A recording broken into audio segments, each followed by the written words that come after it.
Carlos Alcaraz is the champion in Beijing. He defeats the world number one Jannik Sinner, and the match turned around when Alcaraz changed his shoes.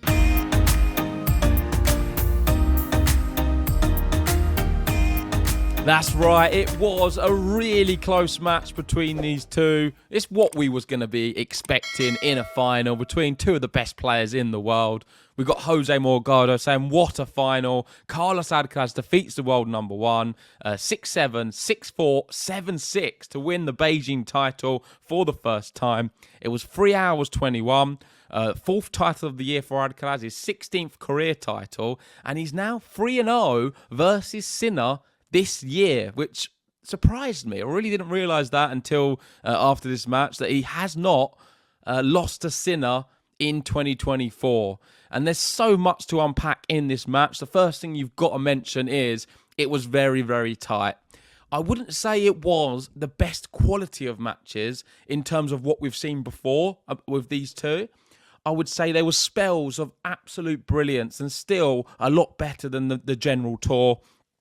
Alcaraz was finding some really big, crushing forehands from behind the baseline, which Sinner had no answer to. Sinner found some big serves when he needed to, some nice drop shots as well. And it was a very, very close match where one player seemed to be playing a little bit better than the others in a moment, and then the other player had his 5 minutes in the sun. And that's how the match went. It just kept changing between the two of them of who's playing slightly better, which made a very interesting final.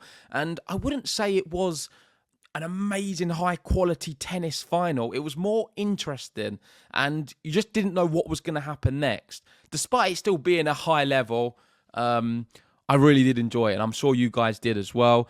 The big thing to note with the scoreline is Jannik Sinner lost a tie-break, which isn't something which happens very often at all. So Sinner, in his last 18 tie-breaks, he's won 17, lost only one. I was trying to work out who that was against. I believe it is Djokovic, but let me know in the comments section if it's not. And he's now lost another one. He's lost to Carlos Alcaraz, and he looked like he was doing so well in that tiebreak. He was 2-love up, and then Alcaraz went to the chair, changed his trainers, took a bit of time. It was 2-love, so it wasn't an actual changeover. He just went to the chair, changed his trainers, got some new ones on, and from that moment on, he had another lease of life. And then we just saw it just turn a little bit. And all we needed in a tiebreak was about 3 or 4 minutes of Alcaraz brilliance. And that's what we saw. And it was enough to close out the match. It was fantastic hitting from both players in spells of the match. And yeah, this is some of the moments. I mean, Jannik Sinner, he won a point where he was on the floor facing the other way.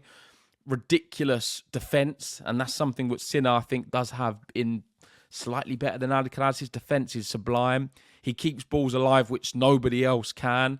But it wasn't enough just to stop Carlos Alcaraz, who had a lot of power today. We've got Vance describing it as a bit of a roller coaster from Carlos Alcaraz. Spellbinding magic and frustrating self-sabotage. It's a really good way of describing him because Sinner is more consistent. However, Alcaraz can find the bigger shots, I find, in some good moments as well. But with that, he makes more mistakes. It was high-stress entertainment, 11 out of 10 unplayable to 5 out of 10 horror show dips. Jannik Sinner, on the other hand, level-headed, consistent, 8 out of 9 out of 10 the whole way. And yeah, that sums it up quite nicely. Sinner, a lot more consistent than Alcaraz, but Alcaraz, when he's played doing the 11 out of 10, there's just simply nobody ever who could hit with him. Not prime Djokovic, prime Nadal. Alcaraz is another level. When he's playing the best of his tennis, it reminds me a lot of Roger Federer at his very best, which of course is very high praise. This is a statistic. So Carlos Alcaraz, 21 years, 150 days, the youngest player to defeat the world number one in an ATP event final after losing the opening set since Juan Martín del Potro at the US Open in 2009. It's another record. It's another stat for Carlos Alcaraz. He's got all of the young ones because he's been on tour since he was like 15 years old, smashing up the challengers against Ramos Vinolas. And look where he is now, 9 years on.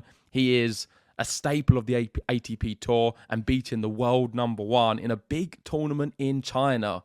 And it gets bigger for these two because they are heading to Shanghai, which is the Masters event. Djokovic is going to be there. And let's see if they're going to be at their best. They both have a bye through the opening round, but I'm hoping they're not going to be too tired. There's, of course, more points at stake, and Alcaraz has closed that gap. It's going to be a massive ask for him to make world number one. I don't think it's even really possible, but definitely getting closer to Jannik Sinner. This is another Did You Know? And that is Carlos Alcaraz is now an incredible 8-1 against top 5 players this year, including 3-0 against Jannik Sinner. His only losses to top 5 players this year came to Djokovic in the Olympic final. And after that, he looked a bit sketchy. We saw him at the US Open crash out when we wasn't expecting him to Botic van der Zandschulp. And in that final against Djokovic, I felt he played pretty well, but I was surprised he didn't win. I think you can put a lot of that on just Djokovic raising his level to another height altogether, and I certainly wasn't expecting it. But just goes to show the consistency of Alcaraz this year. He doesn't really lose against the top players. And that, of course, does have a lot of weight. And you need to consider that when you're talking about his year as a whole. Me and Ben are going to be doing a podcast very soon comparing Alcaraz and Sinner in 2024, working out who's had the better year. And with Alcaraz winning this event, I think it's made it even closer. So stay tuned for that one, and I'm going to wrap it up there.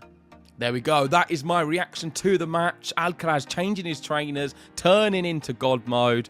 But Sinner played well as well, and I'm fascinated to see what he says in the post-match interview. I'm going to go check them out now. Overall, a really good match. Had some low moments, but had some really high ones. And the highlights, I'm sure, will be great. Hopefully you guys enjoyed it as well. And Carlos Alcaraz is the champion, winning in 3 sets. Hopefully we get some more matches of them soon. We know they're both going over to Saudi Arabia, so you never know. That could be the final there as well. See you guys soon.